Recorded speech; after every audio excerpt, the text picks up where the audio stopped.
자, 여러분들 안녕하십니까? 반갑습니다. 오늘 하루도 수고 많으셨고요. 2022년 8월 16일 장마감 방송을 하도록 하겠습니다. 오늘은 사실 유중 충격이 얼마나 클까? 그렇게 걱정했던 분도 꽤 계실 텐데요. 일단 오늘 3.2% 하락으로 마감을 했습니다. 글쎄 이 정도면 오늘은 그럼에도 괜찮아 보이는데요. 근데 이게 좀 보시면 금요일부터 살짝 좀 이런 거 많이 보셨잖아요. 살짝 삐딱선을 탔어요. 금요일부터. 그래서 오늘은 그래도 오늘 유중 발표하고 이 정도면 괜찮았다라고 생각이 드는데, 이제 문제는 아까 삐딱선을 좀 탔기 때문에 이게 빨리 좀 지지가 돼 줘야 돼요. 어디서 지지가 형성이 되는지 일단 그게 우선이라 보여지고요. 그럼에도 오늘 정말 좀 보시면 재밌는 게 유상증자 발표가 있는 그 다음 날임에도 불구하고 장중에 또 플러스 2%대까지 이렇게 아주 급등했던 그랬던 오전에도 그랬던 모습이 있었는데, 확실히 좀 LB가 대물은 대물이다라는 생각을 갖게도 해줬고요. 지금 사실 그런 것 같습니다. 우리 주주들은 오랫동안 LB를 지켜보면서 정말 좋은 약이다, 이 좋은 약이 좀 빨리 좀 출시 좀 되자라고 생각을 하고 있는데, 사실 시장은 냉정하잖아요. 객관적으로 눈에 보이는 뭔가 그런 걸 보고 판단을 하기 때문에 확실히 가시적인 성과가 나와줘야만 인정을 해줄 것 같습니다. 여튼 가시적인 게 나오면 정말 오늘도 장중에도 플러스 2%까지 갔었는데, 만약에 가시적인 무엇인가 나온다면 정말 파괴력이 있겠구나라는 생각을 해볼 수 있었고요. 오늘 전반적으로 LB가 쉬면서요, LB 관련주들이 오늘 약간 비실한 모습을 보여줬는데, 좀 특이한 게 LG가 오늘 5%대까지 상승을 해줬습니다. 그리고 차트도 보시면 조금만 한 0. 여기서 16,800원 정도 메토커만 좀 더 올라서 마무리가 됐다면 정말 A 플러스 수급일 수도 있었는데, 그건 좀 아쉽네요. 여튼 괜찮은 수급이고요. LG의 선방이 눈에 띈 하루였습니다. 오늘 증권 신고서가 제출이 되었죠. 그래서 오늘은 증권 신고서를 한번 살펴보도록 하겠습니다. 우리가 가장 궁금했던 자금 사용 계획, 그리고 현재 신약 개발 정도, 그리고 유증 절차 있잖아요. 1차 발행가, 2차 발행가, 그리고 1차, 2차 낮은 가액에 기산일점 60% 이런 거, 사실 절차는 보니까 증권 신고서에서 매우 자세히도 나왔고, 이미 우리가 여러 차례 해서 오늘은 좀 패스를 하겠고, 나중에 또 기회가 되면 제가 한번 또 달아보도록 하겠습니다.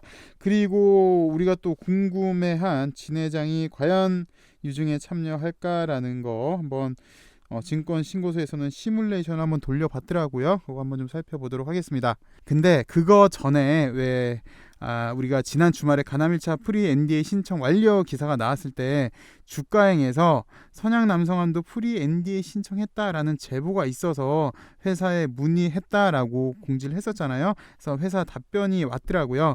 그래서 회사 답변을 보니까 FDA와 미팅은 진행을 했었는데, 공식적으로는요 프리 NDA 미팅이 아니라 임상 이상 완료 미팅이었다. 그러나 추진하는 내용에 따라서는 이게 실제적인 프리 NDA 미팅의 성격을 가질 수도 있다.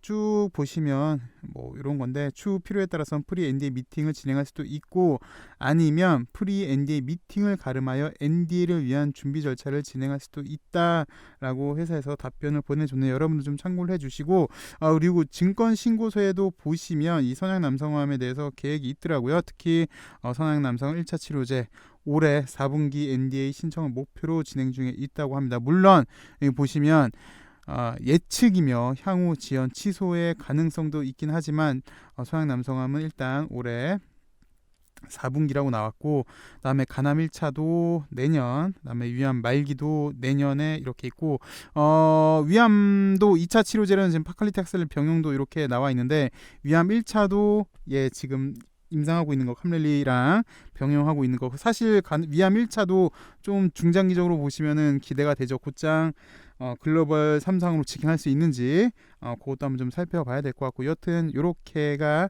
현재 계획 중에 있습니다. 리브와 관련해서는. 그리고 증권 신고서 작은 계획은 요 기사 내용으로 제가 가름을 하도록 할게요.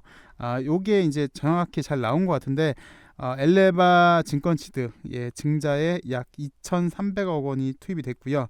이미노믹 증자에 약 530억 원이 투입이 돼서 대다수가 엘레바 이미노믹 증자에 참여를 했고, 이 자금 거의 다가 또 보시면 임상 비용으로 들어갔더라고요. 그래서 거의 이번에 유상증장 자금은 거의 다 임상 비용이고, 뭐 시설 자금도 이렇게 있고 채무 상환도 있고, 시설 자금은 여기 FA 좀 이따도 보시겠지만 요 FA 공장 때문에 300억, 그다음에 나머지는 운영 자금, 그다음에 빚을 갚는다라는 건데, 오늘 증권 신고서를 통해서 자금 활용 계획을 밝혔습니다. 엘레바에 약 2,300억 원, 그리고 이민용에게 약 530억 원이 들어갔고, 그다음에 아까 300억 같은 경우는 FA 우리가 알고 있는 FA 헬스케어 사업부의 공장 건설 이렇게 들어간다고 합니다. LB가 유상증자를 통해 조달하는 3,256억 중에 약 2,830억 원 가량이 미 자회사들의 투자해서 신약 개발 임상시험에 활용된다고 합니다. 그래서 신약 파이프라인 개발 속도를 내기 위한 건데요. 특히 엘레바에 약 2,300억 원이 들어왔는데, 여기 밑에 보시면 약 2,300억 원 가량 중에서 2,000억 원 넘게는 임상 개발이 들어가고 약 260억 넘게는 상업화를 위한 마케팅 비용에 사용된다고 해요. 여기 엘레바에 들어가는 돈은.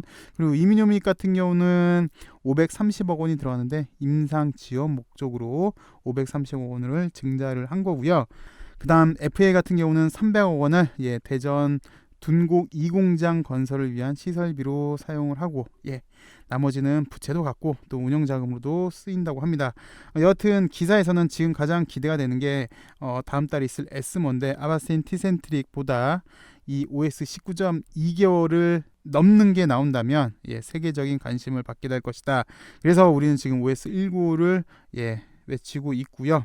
그리고 지난 주말 기사를 봐서 알겠지만 간암 1차 치료제로 프리 NDA도 신청을 했고요. 그 다음에 선약 남성 같은 경우도 좀 전에 살펴보셨지만 FDA 가속 승인 절차도 준비를 하고 있고, 올해 4분기로 일단 예상은 됩니다. 그래서 자금을 이렇게 사용할 걸로 보여지고요. 여기 증권 신고서 들어오셔서 자금 사용 목적 보시면 여기 이렇게 자세히 잘 써져 있으니까 보시면 될 것 같습니다. 그리고 또 마지막으로 우리가 궁금해하는 진회장이 과연 얼마나 유상증자에 참여할까잖아요. 요거에 대한 알 수 있는 소식을 한번 살펴보도록 하겠습니다. 일단 증권신고서에 나온 내용이고요. 진양곤 대표이사는 당사의 지분 8.05%에서 보유 주식수가 약 861만 천주 가량을 현재 보유하고 있어요. 지분율이 8.5%고, 그런데 보시다시피 약 8%대 지분이기 때문에 지배력이 높지 않은 상황이기 때문에 현재 LB는 적대적 M&A 또는 경영권 분쟁에 취약한 것으로 판단됩니다 라고 얘기를 했고요. 그러면서 지분율 변동 시뮬레이션을 돌려봤어요. 근본 유상증자에 있어서 최대 주주 진양곤 회장은 배정받은 물량이 약 77만 천주 가량 됩니다. 그리고 엘생 같은 경우는 12만 5천 주 가량 되고요.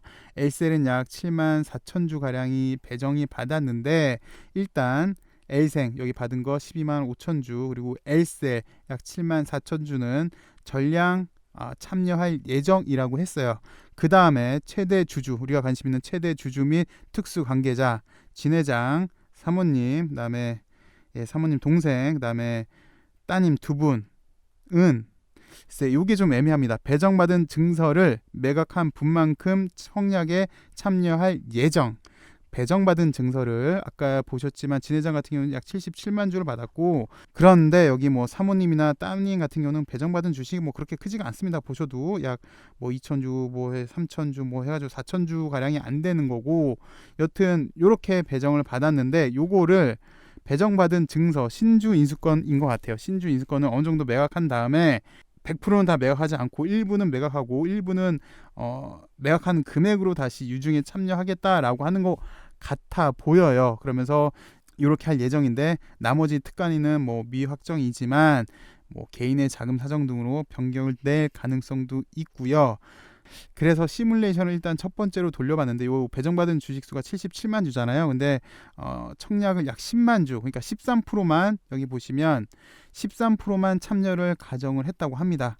그래서 어느 정도 신주 인수권을 팔고 약, 그러니까 7분의 6은 팔고 7분의 1 정도만 매수 이거 유증에 참여를 한 거죠. 그래서 지분율이 보면은 그런 8.05%에서 7.48% 떨어지고 엘생은 다 참여하는 거고 엘셀도 다 참여를 하는 거고 그다음에 특간인도 뭐 여기 이만큼 13%씩 하면은 총 해서 지분율이 9.86%가 된다라고 이렇게 증권 신고서에 나왔고 요거는 하나도 참여하지 않을 경우 하나도 특감 포함해서요 하나도 참여하지 않았을 때 지분율을 보니까 9.6%대까지 떨어질 수 있다라고 증권 신고서에 나왔습니다. 글쎄 이 말에 대해서는 어떻게 해석을 해야 될지가 일단 관건인 것 같고요. 배정받은 증서를 매각한 분만큼 요걸 어떻게 해석을 해야 될지가 문제일 것 같고 지난번 유상증자 때도 맨 처음에는 참여를 안 한다고 하다가 나중에는 블록딜을 통해서 하긴 했어요. 근데 지금도 보셨지만 그렇게 지분율이 높지 않은 상태에서 또 블록딜을 할까라는 의문은 있긴 있습니다. 사실 그러면 주담대를 받으면 되지 않을까. 물론 이건 이제 회사에서 결정을 하겠다만 사실 주담대 같은 경우도 지난번에 216 사태 때 이후로 이현아 씨 거 그러니까 사모님 같은 경우도 주담대 리스크가 있기 때문에 매도를 했었잖아요. 그래서 구태여 또 주담대 그런 리스크를 할까라는 생각도 들긴 들고 여튼 일단 증권 신고서에서는 이렇게 얘기가 나왔고 글쎄 지분율이 낮은데 만약에 전혀 참여를 하지 않는다면 특감 포함 9.6%까지 떨어질 수도 있고 또 잘 아시다시피 바이오 기업이다 보니까 돈이 많이 필요하다 보니까 12랑 BW를 많이 발행을 했죠. 그래서 12BW가 또 행사가 된다면 지분율이 추가적으로 하락할 수 있다라는 신고서 내용도 있었으니까 여러분들 한번 참고를 해 주시고요. 그럼에도 오늘 나름 잘 견뎌냈습니다. 여튼 오늘 사실 좀 걱정이 많았음에도 이 정도면 또 선방을 한 것 같고 그런데 아직 확실히 지지는 걸리지가 않았고 그래서 빨리 지지가 걸리는 게 중요하겠고 그 와중에 오늘 다시 한번 유상증자가 있음에도 불구하고 플러스가 났다는 거에 대해서는 정말 대물이다라는 걸 확인해 볼 수 있었고요. 결론은 그런 것 같습니다. 빨리 가시적인 성과가 나와야 될 것 같고 가시적인 성과 이전에 지금 딱 절차에 들어와 있잖아요. 유상증자라는 절차에 들어왔으니까 이 기간도 잘 마무리를 해야 하지 않을까 그렇게 생각이 듭니다. 시청해 주셔서 감사하고요. 내일은 좀 더 좋은 소식으로 여러분들 찾아뵙길 바라겠습니다. 감사합니다.